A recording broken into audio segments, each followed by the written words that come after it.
એટલે સાધુ થઈને ધર્મ નિયમમાં વર્તવું એ કામ કાઠું છે, અને કોઈના પક્ષમાં ન બંધાવવું. સાધુ થઈને એક જ જે શિખામણ આપવામાં આવે, એક જ શિખામણ, આપણે સાંઈ બાપાના પક્ષમાં રહેવાનું. ઘણા કે પેઢી બદલો થાય ત્યારે સામાન્ય બે ગ્રુપ પડી જાય. એક ગ્રુપ આચાર્યની ફેવરમાં હોય, નવા આવેલા આચાર્યની ફેવરમાં. એક ગ્રુપ નવા આચાર્યની વિરુદ્ધમાં હોય. તો આપણે કોના ગ્રુપમાં રહેવાનું? બેમાંથી એકમાં નહીં રહેવાનું. આચાર્યની ફેવરમાં હોય એના પક્ષમાં નહીં રહેવાનું, આચાર્યની વિરુદ્ધમાં હોય એના પક્ષમાં નહીં રહેવાનું. આપણે આ સ્વામિનારાયણ ભગવાન બાપાશ્રી સાંઈ બાપાને મણિનગર ધામના પક્ષમાં રહેવાનું. ફેવરવાળાની ફેવરમાં નહીં અને વિરુદ્ધવાળાની પણ ફેવરમાં નહીં. આપણે કોના ભક્ત છીએ?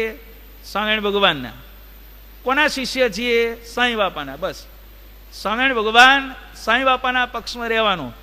બાકી કોઈ ગ્રુપના થઈને આપણે રહેવાનું નહીં. ગ્રુપના થાવ એમાં પછી જ્યારે વ્યક્તિગત સ્વાર્થની બાબત આવે ને ત્યારે ફેવરવાળા હોય કે વિરુદ્ધવાળા હોય, બધા સિદ્ધાંતો મૂકી દેતા હોય છે.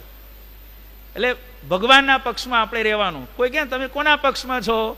આચાર્યની ફેવરમાં છો કે વિરુદ્ધમાં છો? હું કોઈની પક્ષમાં નથી, હું આ સ્વામિનારાયણ ગાદી સંસ્થાના પક્ષમાં છું. બોલો તમારે શું કહેવું છે? આ સાંઈ બાપાના પક્ષમાં છું. તમે સાંઈ બાપાનું ગ્રુપનું નામ ના દીધું, સાંઈ બાપાના પક્ષમાં છો એમ પૂછ્યું? અમે સાંઈ બાપાના પક્ષમાં છીએ. અમે કોઈની ફેવરમાં નથી, કોઈ ગ્રુપના સભ્ય નથી, કોઈ પોલિટિકલ પાર્ટી, ભાજપ, કોંગ્રેસ, આમ આદમી, કોઈના પક્ષમાં અમે નથી.